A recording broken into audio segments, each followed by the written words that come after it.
নমস্কার, কেমন আছেন সবাই? এলিয়ার গৃহকোণের আরও একটি নতুন রান্নার ভিডিওতে আপনাদের সবাইকে স্বাগত। আজ আপনাদের সাথে শেয়ার করব এই গরমে মন প্রাণ জুড়ানো টক মিষ্টি আম ডালের রেসিপি। তো চলুন দেখে নিই কী কী লাগছে। আমি নিয়েছি মুসুরির ডাল, নিয়েছি একটা গোটা কাঁচা আম, আর ফোড়নের জন্য নিয়েছি তেজপাতা, শুকনো লঙ্কা আর সর্ষে। অনেকেই অনেক রকমভাবে তৈরি করে, আমি আমার রেসিপিটা আপনাদের সাথে শেয়ার করব আজ। আমি কিভাবে রান্না করি, আমার স্টাইলটা। যদি আপনাদের আমার এই রেসিপি, এই ভিডিও ভালো লাগে তাহলে লাইক করে একটু পাশে থাকবেন, কমেন্ট করে অবশ্যই জানাবেন। আর নতুন যে বন্ধুরা আমার ভিডিও দেখছেন, এখনও আমার চ্যানেল সাবস্ক্রাইব করেননি, অনুরোধ রইল সাবস্ক্রাইব করে বেল আইকনটা প্রেস করে আমার পাশে থাকবেন। ডাল নিয়ে নিয়েছি বাটিতে, ভালো করে ধুয়ে ছোট্ট একটা বাটিতেই বসাচ্ছি, প্রেশার কুকার আর লাগাচ্ছি না। অল্প একটু ডাল, মুসুরির ডাল তো খুব তাড়াতাড়ি সেদ্ধ হয়ে যায়, সেই জন্য বাটিতেই বসিয়েছি। আর ডালের মধ্যে সেদ্ধ হওয়ার সময় একটুখানি দিচ্ছি নুন, এটা দিয়েই ভালো করে এটাকে সিদ্ধ করব। আর একটু দিয়ে নিয়েছি হলুদ। তো এই যে দেখুন, একদম ডাল গলে গেছে। মুসুরির ডাল তো গলতে বেশি সময় লাগে না। আর এই গরমে এই টক ডাল মনে হয় অমৃত সমান খেতে লাগে। গরমের সময় যা গরম পড়েছে না, এখন একদম রিচ রান্না খেতে ইচ্ছা করে না।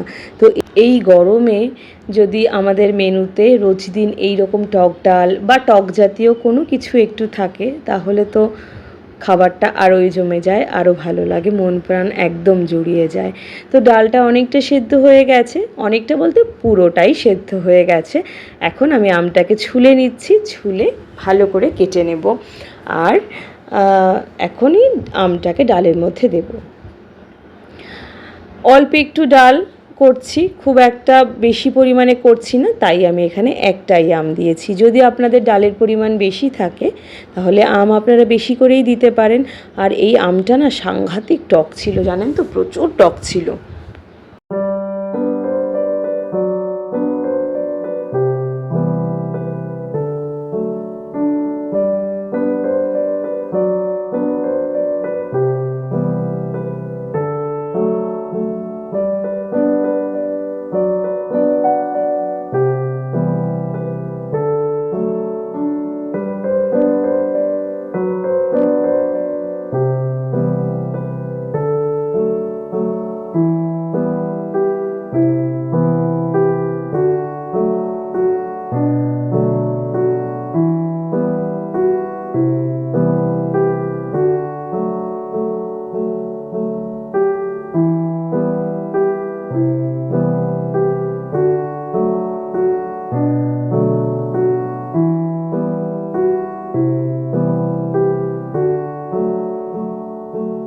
আমের কয়েকটা টুকরো আমি বড় বড় করে কেটে নিয়েছি, দেখলেন। আর আঠির গায়ে যে কটা যেটুকু আর কি লেগে থাকে, সেটাকে আমি পিলারের সাহায্যে এরকম স্লাইস করে ছোট ছোট পাতলা পাতলা করে কেটে নিয়েছি। আর এখানে কিন্তু আমি ডালটাকে একটু ভালো করে ঘুটে নেব। এই যে দেখুন, সুন্দর কিন্তু ডাল একদম সিদ্ধ হয়ে গেছে। আর এখন আমি ডালটাকে ঘুটিনি, ডালটাকে ঘুটে তারপর আমি আমটা এখানে দেব, তাহলে ডালটা না আরও মিহি হয়ে যাবে। তো এই যে ডালটাকে ভালো করে ঘুটে নিচ্ছি একটু, মুসুরির ডাল তো হয়েই গেছে সিদ্ধ। আর আমটা গলা অবধি আর একটু জ্বালিয়ে নেবো ভালো করে, ব্যাস, তাহলেই কিন্তু রেডি, প্রায় রেডি হয়ে যাবে টক ডাল। খুব তাড়াতাড়ি রান্না হয় আর ভীষণ ভালো লাগে খেতে। তো এই যে এবার কিন্তু আমগুলোকে দিয়ে দিচ্ছি, যেগুলো বড় বড় পিস করে কেটেছি সেগুলোকেই আগে দিচ্ছি, কারণ যেগুলো পাতলা স্লাইস করা ওগুলোতে বেশিক্ষণ লাগবে না গলতে। তাই এই যে আমার কিন্তু আমগুলো গলে গেছে, দেখুন, যেগুলো বড় করে কেটেছি, এই যে বড়গুলো কিন্তু গলে গেছে, ছোটোগুলোও দিয়ে দিয়েছি। সেটা আর আপনাদের সাথে শেয়ার করতে পারলাম না, কারণ ক্লিপ নেওয়া হয়নি। আম গলে গেছে, ডালটাকে সরিয়ে রেখেছি, কড়াইতে সর্ষের তেল দিচ্ছি। এবার দেব এখানে ফোড়ন, ফোড়নে দিচ্ছি তেজপাতা, শুকনো লঙ্কা আর সর্ষে। এই তিনটে ভালো করে একটু ভেজে নেব। যখন সর্ষেটা ফুটতে শুরু করবে, ঠিক সেই পর্যায়ে গিয়ে কিন্তু দেব আমি ডালটাকে।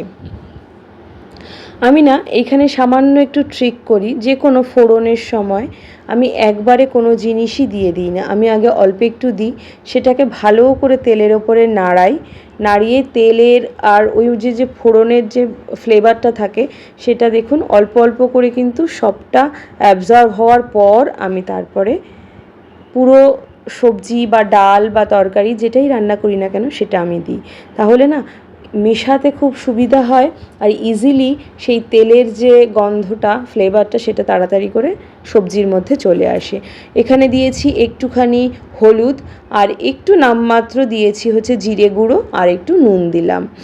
আমি হলুদ দিয়েছিলাম, দেখলাম কালারটা এখনও আসেনি, আর একটু হলে ভালো হয়, তো সেই জন্যে ওই যে ডালের বাটিটা সেইটাতেই একটু দিয়েছি, কারণ ওতে আমি গরম জল দিয়ে ডালটাকে আর একটু পাতলা করব। দেখুন ডালটা অনেকটা গাঢ়, টক ডাল এতটা গাঢ় ভালো লাগে না, তাই একটু গরম জল দিয়ে আমি কিন্তু মশলাটাকে অ্যাড করলাম। তাহলে শুকনো মশলাও হলো না, আবার মশলাটা অ্যাডও করা হয়ে গেল। ডাল কিন্তু দেখলেন সুন্দর হয়েছে, ঘুটে দিলাম আরও একবার, আর আমটাকেও দেখালাম কত সুন্দর গলে গেছে। এই পর্যায়ে এসে আমি আমার পরিমাণ মতো প্রয়োজন মতো নুন দিচ্ছি, আপনারা আপনাদের পরিমাণ মতো প্রয়োজন মতো নুন দিয়ে দেবেন। সবার তো আর আলাদা আলাদা, তাই না বলুন, সবার টেস্ট আলাদা, সবার তো আর এক টেস্ট হয় না। তো টক ডালের কালারটা ভীষণ সুন্দর এসেছিলো জানেন তো, টেস্টও হয়েছিল খুব সুন্দর। ওই যে একটু দিলাম চিনি, অনেকটা পরিমাণেই চিনি দিয়েছিলাম, ওই যে বললাম আমটা বেশ টক ছিল, সেই জন্য বেশ অনেকটা পরিমাণ কিন্তু চিনি লেগেছিল। আর ডালটা না খুব সুন্দর খেতেও হয়েছিল জানেন তো, টক মিষ্টি খুব সুন্দর লাগছিল খেতে।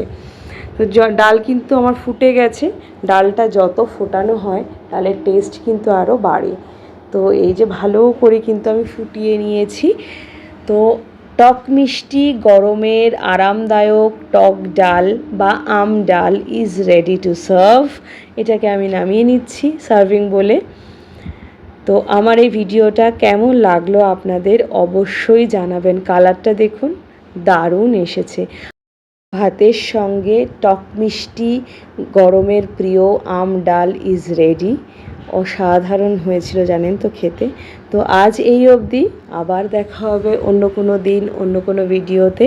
ততক্ষণ পর্যন্ত আপনারা সবাই ভালো থাকবেন, সুস্থ থাকবেন, আনন্দে থাকবেন।